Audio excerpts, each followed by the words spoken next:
الحمدللہ، اللہ تعالیٰ کا لاکھ لاکھ شکر ہے کہ مالک الملک نے اپنی یاد کی توفیق اور موقع عطا فرمایا۔ لاکھوں اور کروڑوں درود حضرت محمد مصطفیٰ صلی اللہ علیہ وآلہ وسلم پر، جن کے طفیل مالک الملک نے یہ مہربانی عطا فرمائی۔ سامعین کرام، اللہ تعالیٰ نے قرآن پاک میں ارشاد فرمایا، اعوذ باللہ من الشیطان الرجیم، بسم اللہ الرحمن الرحیم۔ اور یاد کرو کہ جب ابراہیم نے کہا، اے میرے رب دکھا مجھے تو کس طرح مردوں کو زندہ کرتا ہے۔ اللہ تعالیٰ نے فرمایا، کیا تمہیں یقین نہیں؟ عرض کی، بے شک یقین ہے، لیکن اطمینان قلب کے لیے عرض کی ہے۔ فرمایا، 4 پرندے لے لو، انہیں اپنے ساتھ ہلا لو اور پھر ان کے ٹکڑے مختلف پہاڑوں پر رکھو اور انہیں بلاؤ، وہ تمہارے پاس دوڑتے ہوئے آئیں گے۔ جان لو کہ بے شک اللہ تعالیٰ غالب حکمت والا ہے۔ اس سے پہلے آپ نے اللہ تعالیٰ کا یہ فرمان سنا ہے کہ حضرت ابراہیم نے نمرود کے سامنے اپنے رب کی موجودگی کی جو دلیلیں دی تھیں وہ یہ تھیں کہ میرا رب وہ ہے جو زندہ کرتا ہے اور مارتا ہے۔ اس کا جواب جو نمرود نے دیا وہ نہایت احمقانہ تھا کہ میں بھی زندہ کر سکتا ہوں اور مار سکتا ہوں، اور اس کے ثبوت میں اس نے ایک آدمی کو معاف کر دیا جس کو قتل کی سزا تھی، اور جو بے گناہ تھا اسے قتل کر دیا۔ یہ نہایت ہی احمقانہ جواب اور دلیل تھی، کیونکہ زندگی اور موت اس طرح نہیں ہوتی۔ زندگی اور موت تو وہ ہے جو اللہ تعالیٰ کے ہاتھ میں ہے، اور جس طرح اللہ تعالیٰ زندہ کرتا ہے اور مارتا ہے، اللہ تعالیٰ تو اس چیز کو پیدا فرماتا ہے کہ جس کا پہلے کوئی وجود نہیں ہوتا۔ دنیا کی کوئی طاقت، کوئی کارخانہ، انجینئر، کوئی سائنسدان اس وقت کوئی چیز نہیں بنا سکتا، اس وقت تک کوئی چیز نہیں بنا سکتے کہ جب تک کوئی چیز پہلے سے موجود نہ ہو، نہ وہ شکل تک تبدیل کر سکتے ہیں۔ دنیا کا کوئی انجینئر یا کوئی سائنسدان کسی چیز کو بالکل ختم نہیں کر سکتا۔ جب کسی چیز کو ترکیب سے ختم کرتے ہیں تو وہ دوسری صورت اختیار کر لیتی ہے۔ صرف یہ مالک الملک ہی ہے کہ جو اس طرح پیدا بھی کرتا ہے اور ختم بھی کر سکتا ہے اور کرے گا۔ لیکن چونکہ نمرود کے دل و دماغ سیاہ تھے اور وہ طاغوت کی پیروی میں خود طاغوت بن چکا تھا، تو گیانی اور گمراہی میں آخری حد تک پہنچ چکا تھا، جس کی وجہ سے اس کے دل و دماغ سیاہ ہو چکے تھے۔ اس لیے وہ حضرت ابراہیم کی یہ روشن دلیل نہ سمجھ سکا، اور نہ وہ اس کے لیے کارگر ہوئی، بلکہ اس نے حماقت والا جواب دیا۔ جو حضرت ابراہیم، جن کے دل و دماغ اللہ تعالیٰ سے تعلق اور بندگی کی وجہ سے روشن تھے،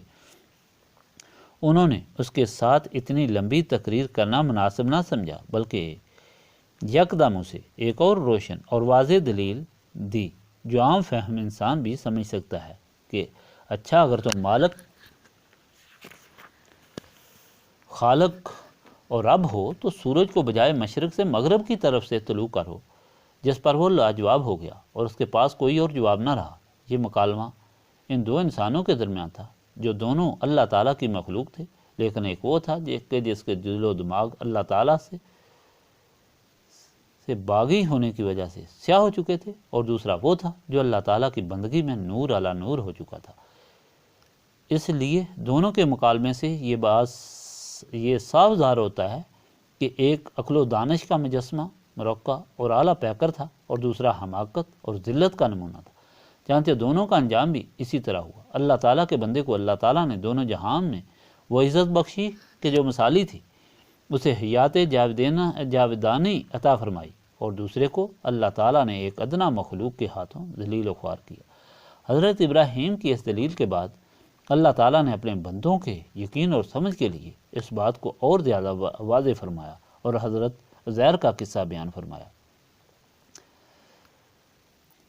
جو آپ کے سامنے پہلے بیان ہو چکا ہے کہ کس طرح حضرت عزیر نے خود اپنی آنکھوں سے اپنے جسم کو زندہ ہوتے دیکھا، مردہ ہڈیوں کو زندہ ہوتے اور ان پر گوشت چڑھتے دیکھا۔ اب جو اللہ تعالیٰ کا ارشاد پاک آپ کے سامنے بیان کرنے کی سعادت حاصل کی ہے، اس میں پھر اللہ تعالیٰ نے حضرت ابراہیم کا ہی واقعہ بیان فرمایا ہے، تاکہ ساری مخلوق زندگی اور موت کے متعلق سمجھ جائے کہ اللہ تعالیٰ کس طرح زندہ کرتا اور مارتا ہے، اور ہر چیز اس کی قدرت میں کس طرح ہے، تاکہ جو یہ حق کے دل و دماغ میں کسی شک و شبہ کی گنجائش نہ رہے۔ اس واقعہ کو اللہ تعالیٰ اس طرح بیان فرما رہا ہے کہ حضرت ابراہیم اللہ تعالیٰ کی بارگاہ میں یہ عرض کی کہ یا اللہ تعالیٰ، تو کس طرح زندہ کرتا اور مارتا ہے؟ تو ہوا یوں کہ حضرت ابراہیم ایک دفعہ تشریف لے جا رہے تھے تو انہوں نے دیکھا کہ دریا یا سمندر کے کنارے ایک مردہ پڑا ہوا ہے، اور جب پانی کی لہر آتی تھی تو مردہ اس میں ڈوب جاتا تھا، اور اس پانی سے مچھلیاں آ کر اس کا گوشت کھاتی تھیں، اور جب پانی کی لہر واپس جاتی تھی اور مردہ ظاہر ہو جاتا تھا تو جنگل کے درندے آ کر اس کا گوشت کھاتے تھے، اور جب درندے اپنا پیٹ بھر کر چلے جاتے تو پھر پرندے گدھ وغیرہ آ کر اس کا گوشت کھاتے۔ حضرت ابراہیم نے یہ تماشا دیکھا تو تھوڑی دیر کے لیے حیران ہو گئے کہ مالک الملک تو ساری مخلوق کو دوبارہ زندہ فرمائے گا اور پھر ان سے حساب لے گا اور جنت و دوزخ میں بھیجے گا۔ اب یہ مردہ تو کچھ مچھلیوں کے پیٹ میں چلا گیا، کچھ درندوں کے پیٹ میں چلا گیا، کچھ پرندوں کے پیٹ میں چلا گیا، یہ کس طرح جمع ہوگا؟ تو اللہ تعالیٰ کی بارگاہ میں یہ عرض کی تو مالک الملک نے فرمایا کہ کیا آپ کو اس بات پر یقین نہیں؟ تو حضرت ابراہیم نے عرض کی کہ بالکل پختہ یقین ہے، لیکن اطمینان قلب کے لیے۔ کس کے اطمینان قلب کے لیے؟ آنے والی مخلوق کے اطمینان قلب کے لیے، تاکہ انہیں بھی معلوم ہو جائے کہ اللہ تعالیٰ کس طرح زندہ کرتا ہے۔ یاد رکھو، انبیاء علیہ السلام کا یقین علم الیقین نہیں ہوتا، بلکہ ان کا یقین حق الیقین ہوتا ہے۔ یقین کی 3 اقسام ہیں، ایک علم الیقین، ایک عین الیقین اور ایک حق الیقین۔ علم الیقین یہ کہ کس چیز کے متعلق یہ سنا ہوا ہے کہ وہ اس طرح ہوتی ہے تو اس کے متعلق یقین ہو گیا۔ عین الیقین یہ کہ اپنی آنکھوں سے وہ چیز دیکھی ہو کہ وہ اس طرح ہوتی ہے، اور حق الیقین یہ کہ جو چیز انسان خود پر وارد ہو۔ اور اس کی مثال اس طرح ہے کہ انسان نے سنا ہوا ہوتا ہے کہ آگ جلا دیتی ہے، یہ علم الیقین ہے۔ لیکن اگر کوئی شخص دیکھتا ہے کہ کوئی شخص آیا اور اس نے اپنی انگلی آگ میں ڈالی اور اس کی انگلی جل گئی تو اس نے دیکھا تو اس کو عین الیقین ہو گیا کہ واقعی آگ جلا دیتی ہے۔ اب پہلا یقین محض سننے پر تھا اور دوسری اپنی آنکھوں سے دیکھا، پہلے یقین سے دوسرا یقین زیادہ پختہ ہو گیا۔ حق الیقین یہ کہ کوئی شخص اگر خود اپنی انگلی آگ میں ڈالے اور اس کی انگلی جل گئی تو اس کو حق یقین ہو گیا کہ واقعی آگ جلا دیتی ہے۔ یہ سب سے بڑا یقین ہوتا ہے، اور ایسا یقین ہوتا ہے کہ جس کو رکھنے والا کبھی متزلزل نہیں ہو سکتا۔ نبیوں کو ہمیشہ حق الیقین ہوتا ہے، یہی وجہ ہے کہ نبی پاک صلی اللہ علیہ وآلہ وسلم کو جب بھی فرمایا گیا تو قرآن پاک میں یہی فرمایا گیا کہ آپ صلی اللہ علیہ وآلہ وسلم نے نہیں دیکھا، یعنی یہ تمام کیفیات جو ازل سے اب تک ہیں وہ خود نبی پاک صلی اللہ علیہ وآلہ وسلم نے اپنی آنکھ مبارک سے دیکھی۔ آپ صلی اللہ علیہ وآلہ وسلم کو ہر چیز کے متعلق حق الیقین تھا، اور اس طرح حضرت ابراہیم کو بھی۔ لیکن نبیوں کے ساتھ جو بات بھی ہوتی ہے اور جو کیفیت بھی ہوتی ہے وہ ان کی امتوں کی ہدایت، سمجھ اور سبق کے لیے ہوتی ہے۔ اس طرح یہ تاریخی واقعہ بھی مخلوق کی ہدایت اور سمجھ کے لیے تھا کہ جس کو نمرود سمجھ نہ سکا، اور آنے والی مخلوق کو حضرت ابراہیم سمجھانا چاہتے تھے، جو اللہ تعالیٰ کی بندگی میں داخل ہوئے تھے یا ہوں گے۔ اس طرح جب انہوں نے عرض کی اور اللہ تعالیٰ نے فرمایا تو انہوں نے جواب دیا کہ یہ مخلوق خدا کی ہدایت اور اطمینان قلب کے لیے میں عرض کر رہا ہوں۔ تو فرمایا کہ اچھا، اس طرح کرو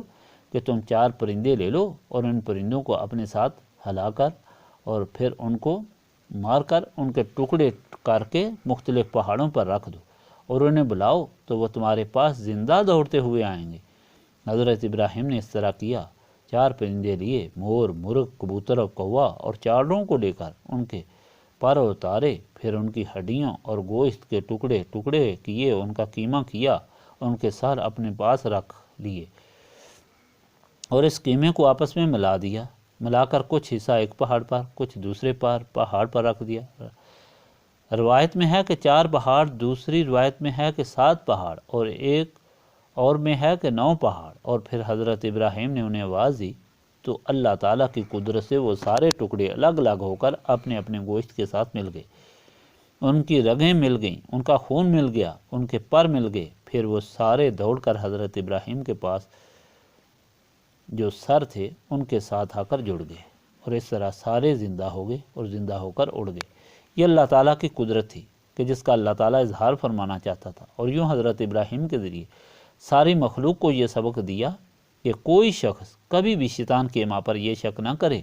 کہ اللہ تعالیٰ کس طرح کسی کو زندہ کرے گا۔ جب خاک ہو جائیں گے، مٹی سے گوشت مل جائے گا، ہڈیاں بھی خاک ہو جائیں گی، کئی سمندر میں بہہ گئے ہیں، کسی کو پرندے کھا گئے ہیں، تو وہ کس طرح زندہ ہوں گے؟ نہیں، اللہ تعالیٰ جس طرح چاہے گا اسی طرح ہوگا، کیونکہ وہ ہر چیز پر قادر ہے۔ کوئی ایسی چیز نہیں کہ جو اس کی قدرت سے باہر ہو۔ حدیث پاک میں آیا ہے، نبی پاک صلی اللہ علیہ وآلہ وسلم نے فرمایا کہ ایک شخص جب مرنے لگا تو اس نے اپنی اولاد کو یہ نصیحت کی کہ جب میں مر جاؤں تو مجھے جلا کر خاک کر دینا اور میری نصف خاک کو ہوا میں اڑا دینا اور نصف پانی میں بہا دینا، کیونکہ میں بہت گنہگار ہوں اور سوچتا ہوں کہ اللہ تعالیٰ کے سامنے کس طرح پیش ہوں گا۔ جب وہ مر گیا تو اس کی اولاد نے اس طرح کیا، اس کو جلا کر خاک کر دیا، اس کی آدھی راکھ ہوا میں اور آدھی پانی میں بہا دی۔ اللہ تعالیٰ نے جب اس کا حساب لینا تھا تو ہوا اور پانی کو حکم دیا تو ہوا اس کی آدھی راکھ لے آئی اور پانی بھی اس کی آدھی راکھ لے آیا، اور پھر اللہ تعالیٰ نے اسے زندہ کر دیا اور اسے پوچھا کہ تم نے ایسی نصیحت کیوں کی؟ اس نے عرض کی، یا اللہ، میں تیری بارگاہ میں حاضر ہونے سے بہت ڈرتا تھا، کیونکہ میں بہت گنہگار تھا، مجھے خوف تھا، اور اس خوف کی وجہ سے میں نے اس طرح کیا۔ تو حکم ہوا کہ جاؤ تمہیں بخش دیا، کیونکہ میں تو یہی چاہتا ہوں کہ میری مخلوق مجھ سے ڈرے،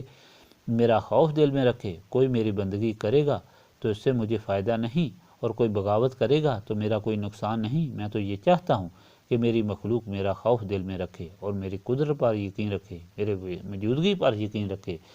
حامد کرام، اللہ تعالیٰ نے اپنے نبیوں کے ذریعے جو یہ واقعات بیان فرمائے، اس سے ہمیں سبق ملتا ہے اور صراط مستقیم پر چلنے کی ہدایت ملتی ہے۔ سب سے پہلی بات تو یہی ہے کہ اللہ تعالیٰ ہر چیز پر قادر ہے، وہ جو چاہے کر سکتا ہے۔ انسان کو کبھی کسی مقام پر بھی حیران پریشان نہیں ہونا چاہیے کہ اب کیا ہوگا، اس لیے کہ اس کا یہ ایمان ہونا چاہیے کہ مالک الملک کے سامنے ہر چیز موجود ہے، ہر چیز کو دیکھ رہا ہے، اور کوئی ایک پتہ بھی اس کے حکم کے بغیر نہیں ہل سکتا، اور جو وہ چاہے گا وہی ہوگا اور کچھ بھی نہیں ہو سکتا۔ اس لیے اللہ تعالیٰ کے بندے کو سب کچھ اللہ تعالیٰ کے سپرد کر دینا چاہیے، جس طرح اللہ تعالیٰ چاہے اسی طرح کرے، اور ہمیشہ اللہ تعالیٰ انسان کی بہتری چاہتا ہے اور اس کے لیے ہمیشہ بہتر ہی فرماتا ہے۔ دوسری بات یہ جو سمجھ میں آئی کہ اللہ تعالیٰ اپنے بندوں کی رضا کا ہمیشہ طالب ہوتا ہے، ان کی خوشی اللہ تعالیٰ کو منظور ہوتی ہے، اور جو ان کی خواہش ہوتی ہے اللہ تعالیٰ اس کو ضرور پورا فرماتا ہے۔ جو اللہ تعالیٰ کا بندہ بن جائے تو اللہ تعالیٰ اس کی ہر خواہش پوری فرما دیتا ہے، اور اس کے لیے وہ بہتر ہے۔ دیکھو کہ حضرت ابراہیم کے دل میں خواہش پیدا ہوئی تو اس کو کس طرح پورا فرما دیا، حضرت عزیر کے دل میں خواہش آئی تو کس طرح ان کو 100 سال مردہ کر کے انہیں سب کچھ دکھا دیا، اور ہمارے آقا مولا حضرت محمد صلی اللہ علیہ وآلہ وسلم کے دل مبارک میں یہ خواہش آئی کہ بیت اللہ شریف کو کعبہ شریف بنایا جائے اور اس کی طرف منہ کر کے ہم نماز پڑھیں، تو آپ صلی اللہ علیہ وآلہ وسلم کے دل میں خیال آیا ہی تھا تو اللہ تعالیٰ نے بیت اللہ شریف کو کعبہ شریف بنا دیا، کیونکہ اللہ تعالیٰ نے خود اس کا اعلان فرما دیا ہے کہ نبی پاک صلی اللہ علیہ وآلہ وسلم کو اللہ تعالیٰ نے سراج منیر بنا کر بھیجا ہے، یعنی روشن کرنے والا چراغ۔ اب جو بھی روشنی حاصل کرنا چاہے وہ اس روشن کرنے والے چراغ سے نسبت اور روشنی حاصل کرے۔ بلب میں اس وقت روشنی آتی ہے جب وہ پاور ہاؤس سے نسبت قائم کرے۔ اس طرح جب انسان نبی پاک صلی اللہ علیہ وآلہ وسلم سے نسبت قائم کرتا ہے تو اسے وہ روشنی حاصل ہوتی ہے جو نبی پاک صلی اللہ علیہ وآلہ وسلم کے سینہ مبارک میں ہے۔ یہ نسبت رسولی صلی اللہ علیہ وآلہ وسلم قیمتی دولت ہے، اور اللہ تعالیٰ ان سینوں کو عطا فرماتا ہے جو صاف ہوتے ہیں، اور سینے صاف کرنے کے لیے اللہ تعالیٰ نے جو دعا بتائی ہے وہ یاد الہی ہے، اور یہی اس محفل کی غرض و غایت ہے۔ اس لیے وہ سارے لوگ جو ہمارے ساتھ تعلق رکھتے ہیں، خواہ وہ دنیاوی مصیبتوں میں مبتلا ہوں یا دینی مشکلات میں مبتلا ہوں، ہم ان کو یہی نسخہ بتاتے ہیں کہ آؤ مل کر یہاں بیٹھو اور یہاں مل کر اللہ تعالیٰ کی یاد کرو، اور یاد اس کثرت سے کرو کہ تمہارے سینے صاف ہو جائیں، اور نسبت رسولی صلی اللہ علیہ وآلہ وسلم کی التجا کرو، اور یہ نور لے کر یہاں سے جاؤ تاکہ دونوں جہانوں کے غموں سے تم کو نجات حاصل ہو اور دونوں جہانوں کی خوشیاں حاصل ہوں۔ شیطان انسان کا دشمن ہے، وہ ایسے وقت میں بھی انسان کا پیچھا نہیں چھوڑتا جن لوگوں کو اللہ تعالیٰ اپنے فضل و کرم سے یہ محفل نصیب فرماتا ہے۔ اپنی یاد سے نسبت رسولی صلی اللہ علیہ وآلہ وسلم حاصل کرنے کے لیے ان کے دلوں میں بھی شیطان گمراہ کرنے کے لیے یہ بات پیدا کرتا ہے کہ میرا وقت ضائع ہو رہا ہے، میرا کوئی انتظار کر رہا ہے، میرا کوئی بیمار پیچھے تکلیف میں ہوگا، میرا فلاں میرے محبت میں بےقرار ہوگا، میرے فلاں کام کاج کا حرج ہوگا، نوکری میں دیر ہوگی، سفر میں دیر ہوگی، گھر پہنچنے میں دیر ہوگی، مجھے ٹرانسپورٹ کا مسئلہ ہوگا۔ یہ سارے خیالات ان لوگوں کے دلوں میں پیدا ہوتے ہیں کہ جن کے دلوں پر شیطان قبضہ کرنے کی کوشش کرتا ہے، اور صرف اس لیے کہ لوگوں کو اللہ تعالیٰ کی مہربانی سے محروم کیا جائے۔ کیونکہ یہ حقیقت ہے کہ جب انسان اللہ تعالیٰ کو یاد کرتا ہے تو اللہ تعالیٰ اسے ہی یاد کرتا ہے. جب انسان اللہ تعالیٰ کی طرف متوجہ ہوتا ہے کہ اللہ تعالیٰ انسان کی طرف متوجہ ہوتا ہے. شیطان کو یہ بات ناپسند ہوتی ہے، وہ یہ نہیں چاہتا کہ اللہ تعالیٰ کا بندہ اللہ تعالیٰ کی طرف متوجہ رہے اور اللہ تعالیٰ اس کی طرف متوجہ رہے. وہ انسان کو اللہ تعالیٰ کی نعمتوں سے محروم کر کے ذلیل و خوار کرنا چاہتا ہے. ضرورت اس بات کی ہے کہ ہمیشہ اس محفل میں بیٹھے ہوئے یہ یقین رکھنا چاہیے کہ ہم اس مالک و خالق کی یاد میں بیٹھے ہوئے ہیں جو قادر مطلق ہے، جس کے قبضہ قدرت میں ہر چیز ہے، اور ہماری التجا یہ ہے کہ وہ ہمیں وہ روشنی عطا فرمائے جس سے ہم اپنی زندگی سلامتی ایمان سے طے کر سکیں. اللہم صلی علی سیدنا محمد وعلی آلہ وصحبہ صلاۃ تکون لنا امان من کل خوف. لا الہ الا انت سبحانک انی کنت من الظالمین. ربنا آتنا فی الدنیا حسنۃ وفی الآخرۃ حسنۃ وقنا عذاب النار. استغفر اللہ العظیم الذی لا الہ الا هو الحی القیوم واتوب الیہ. استغفر اللہ العظیم الذی لا الہ الا هو الحی القیوم واتوب الیہ. استغفر اللہ العظیم الذی لا الہ الا هو الحی القیوم واتوب الیہ. ربنا تقبل منا انک انت السمیع العلیم وتب علینا انک انت التواب الرحیم.